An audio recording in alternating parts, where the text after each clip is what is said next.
hello everybody. We've got Jessica Stewart here from Jessica Stewart Coaching, all the way in Massachusetts, United States.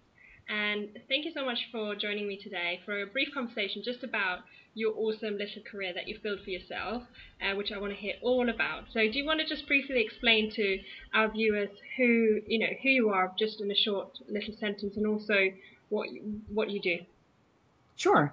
So I'm Jessica Stewart, as you mentioned, and I work with solopreneurs and small business owners to help them get out of their heads and get into their gigs. I also help them use video to connect more authentically with their tribe. And Mm, really what that means is I think as as entrepreneurs, we have great big ideas and getting our big ideas out of our head and actually putting them into concrete action can be really difficult for a lot of people, especially people who are really great at quick start. They'll just jump up. I have this idea.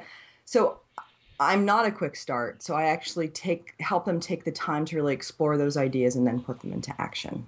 brilliant. And you were just mentioning this thing about video, because that was actually a thing you just stumbled upon, didn't you? Tell me more about that. Yeah, I was actually part of a mastery group, which I believe you're now part of, with a fellow coach named Susan Hyatt. It's called Clear Coaches. And after I decided that I wanted to become a coach, I had decided to join her group so that I would have more of a chance at success with my business and my practice. So what I ended up doing was, for one of the assignments, we had to create a video or a video blog, much like this, but really, she gave us no limitation. You could do whatever you wanted. And I didn't want to do it. I refused. I basically was like, forget you, Susan Hyatt. There's no way that I'm going to do a video blog. Really? Why not? Why were you so anti it?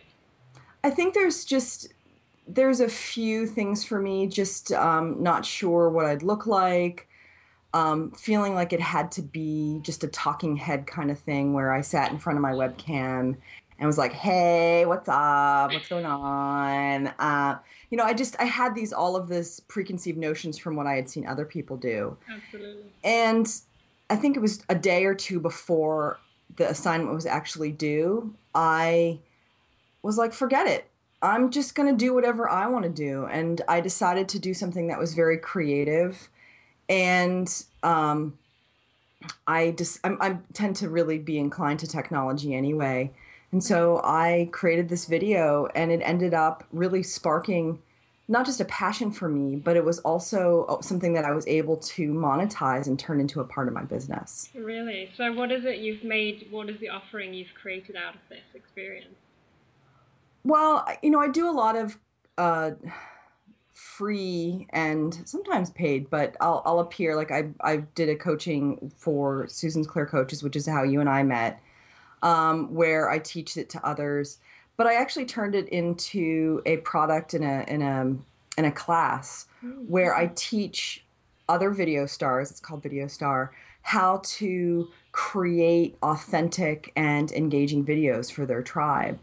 Brilliant. I tend and I tend to do something a little bit different. There's a lot of offerings for video out there, and they tend to be focused more on the technical aspects. I Mm. try to focus more about the messaging. What's the message that you want to convey? I think a Mm. video is just another medium. And Absolutely. so I wanted to help people understand that it's just a medium. It's really what you're trying to tell people that's important. Absolutely. But So, it wasn't always your thing, like coaching wasn't always your career. So just tell us briefly about what kind of stuff you did before. sure. So before I became a coach, I was a project and product manager, and basically my background is in marketing. Hmm. And I worked for technology companies. So I worked for fairly well-known, fairly large technology companies, and I that was my career for really about 15 years Wow. before Mhm. I found it soul-sapping and not very fun. So, What made anyway. you? So is that what made you reconsider it? Kind of just coming to that point and not feeling it fulfilling anymore. Yeah, it was actually never fulfilling for me. It was never something I started off wanting to help people. I wanted to help save the world in some small way. And even though I kept deluding myself that corporate America, because I live in America, was about, was there was an opportunity for me to help save the world there. I ultimately didn't feel like I could. Mm. And I think that that was very much my individual experience. I think a lot of people can continue to be in corporate America and do good work, but Absolutely. I just couldn't understand it anymore. I couldn't understand this mentality of laying people off and then hiring them back in two Mm-hmm. quarters. And it just felt very discombobulating. So I eventually found Martha Beck and I signed up for her training program after I just was completely and utterly exasperated with my work. Mm-hmm. Wow, And so it's big life changing time then at that point. yes. It's Knowing very, Martha, I would imagine so. At yeah, least a little yeah. bit. So, what do you have? Have you got any sort of final, I suppose, tips for unconventional career creation? Because obviously you're working with entrepreneurs who probably don't, follow the normal path of working 9 to 5 either. Any sort of hints and tips that you want to give? Yeah, I think the main thing is about intention. Hmm. There goes my dog. Sorry. The main I thing can is see really him in the about, she's so tiny, I know. She's tiny but a fierce protector. Um, I think ultimately it's about how do you want to feel in your life? background. I wanted to have a dog. I knew that if I wanted to have a dog, that working in corporate America wouldn't work for me. Hmm. And so I kind of started following what would feel good in my life. Hmm.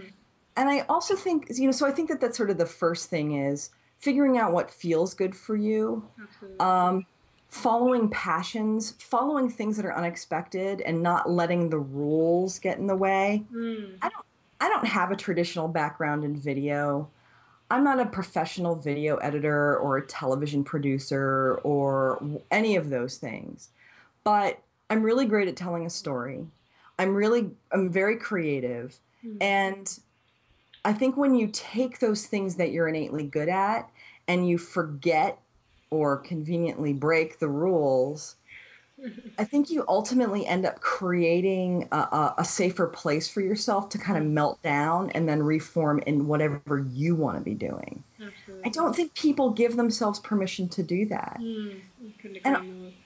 and I think the third thing, just I think this is really important for people as well, is you really need to learn how to ask for what you want. That to me has ultimately shaped and changed every single thing about my life. Not only was it breaking the rules, but it was learning how to ask for help. Asking my friend Susan, hey, can I teach in your clear coaches? Hmm. Hey, help me look at this product idea that I have. Hmm. I asked for help, and asking for help sometimes involves transacting money. Hmm. But if you don't ask, people don't know what you want. Absolutely. Yeah. So, No, that's perfect advice, I think, and absolutely along the lines of what exactly my readers would love to hear. So, thank you so much for taking the time to chat with us today, and thanks. I hope you're having a great day. Thank you very much. Bye bye. Thanks, Jana.